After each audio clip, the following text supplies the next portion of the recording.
Une vidéo concernant toujours les œufs de 100 ans, une nouvelle sorte que j'ai trouvée dernièrement en allant faire les courses au Bixé.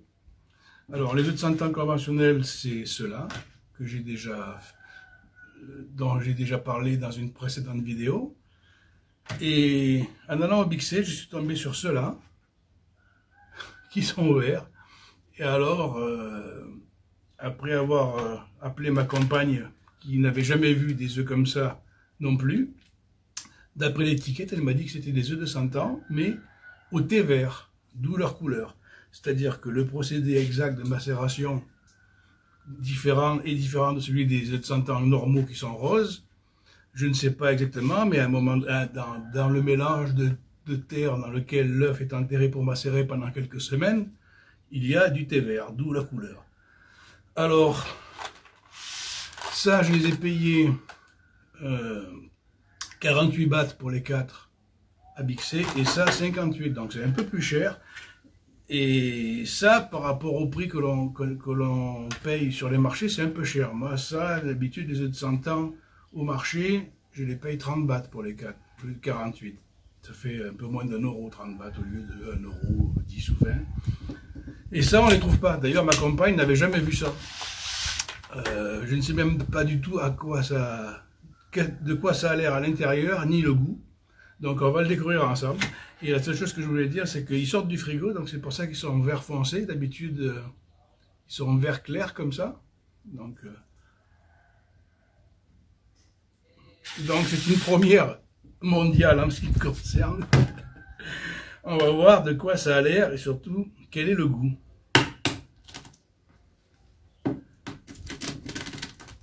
J'imagine que c'est comme un œuf de 100 ans normal à l'intérieur. Ça a l'air d'être noir comme le reste, comme les autres, oui. Au niveau de la couleur, c'est pareil.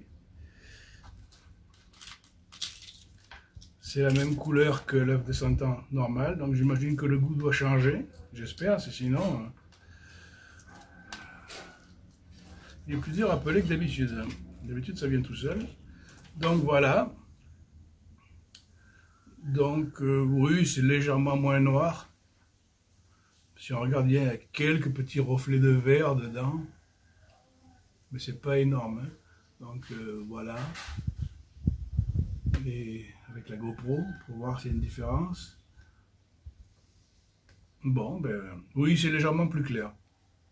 C'est pas aussi noir que l'œuf de 100 ans, habituel comme celui-là.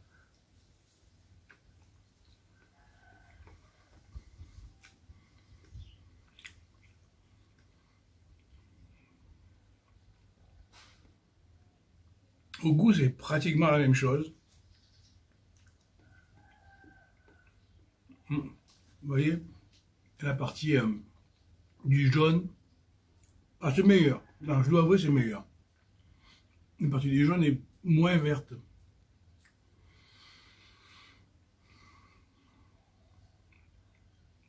Ouais, c'est meilleur. Ça n'a pas le goût ammoniaqué qu'a l'œuf de 100 ans conventionnel. C'est pratiquement la même chose, mais...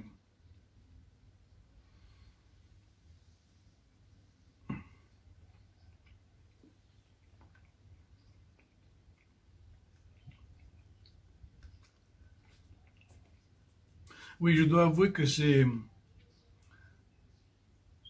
moins particulier comme goût, on va dire. C'est plus subtil. Ça, c'est plus fort. Le goût de l'œuf de 100 ans habituel, le rose, là, est plus fort. Il y a un goût d'ammoniac et il y a un goût assez fort. Alors que celui-là, c'est beaucoup plus doux comme goût. Ouais. Mais ça a moins le goût d'œuf. Ça, il y a quand même encore un arrière-goût qui rappelle un peu l'œuf. Alors que ça, pas du tout. Ouais, ben, j'en rachèterai. C'est la première fois que j'en mange. À la différence près, c'est que ça, sur tous les marchands en Thaïlande, vous en avez. Et c'est pas cher. Moins cher qu'à Bixé. Là où je vais à Chalon, comme j'ai déjà dit, il est pour 30 bahts, j'en ai 4, alors au lieu de 48. Et le marché de Chalon est loin d'être le moins cher du coin, hein, parce que, étant donné que c'est le seul dans mon coin, les prix sont beaucoup plus chers que dans les zones marché où il y a de la concurrence. Donc, mais ça, je n'ai jamais vu ailleurs qu'à Bixé, et je sais même pas si c'est pas quelque chose de nouveau, parce que même à Bixé, c'est la première fois que je vois ça, donc s'il faut, c'est une nouvelle mode qui vient de sortir. Je ne sais pas, je ne lis pas le tag, donc je ne sais pas du tout de quoi il parle, à part le fait que ma compagne m'a dit que c'était un œuf de 100 ans au thé vert, donc je vois pas. Donc, c'est assez curieux dans le sens où ça veut dire qu'on peut essayer n'importe quelle recette et faire macérer l'œuf dedans, et ça pourrait avoir, ça peut être surprenant comme résultat. Après tout ça, ils l'ont fait avec mélange de chaud, de bicarbonate, de riz, et les détails exacts, je ne les sais plus, mais ça, il y a du thé vert dans la macération, donc si à la place, si on remplaçait le thé vert par, je sais pas moi, du café, ou du chocolat, ou de la moutarde, ou des piments, ça pourrait donner aussi un résultat différent, ça c'est sûr. Bon, je sais pas. Depuis le temps ils les font comme ça, peut-être qu'ils ont, je sais pas, j'ai rien inventé, hein. Ce que je pense, des tas de gens ont dû le penser avant moi. Mais enfin, malgré tout, ça vaudrait la peine d'essayer. Il faudrait que je me renseigne sur comment on fait des œufs de 100 ans, et puis acheter des œufs normaux, frais, et essayer de faire des recettes curieuses pour voir ce que ça pourrait donner avec du café, avec des piments, avec n'importe quoi qui a du goût et qui peut être inclus dans un procédé de macération.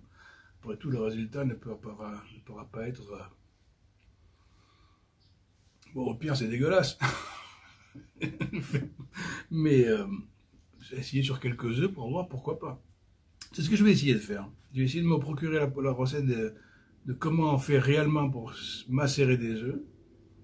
Et je vais essayer avec tout ce qui me tombe sous la main, de la mangue, du café, la moutarde, tout ce qui a du goût et qui pourrait arriver à un résultat surprenant au niveau goût et aussi couleur. Parce que là, la différence est flagrante. Donc voilà, ça continue la série des œufs macérés thaïlandais. Ça, c'est valable dans tous les marchés asiatiques.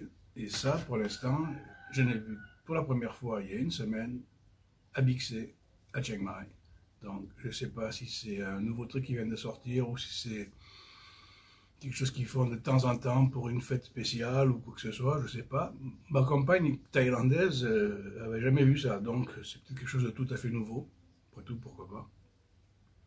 Enfin voilà, j'en mangerai bien un autre, tellement c'est bon, mais j'ai fait la promesse à ma copine de l'attendre pour voir ce que c'était, la couleur et le goût, et donc bon, je vais garder les 3 autres œufs pour faire une série de macros aussi.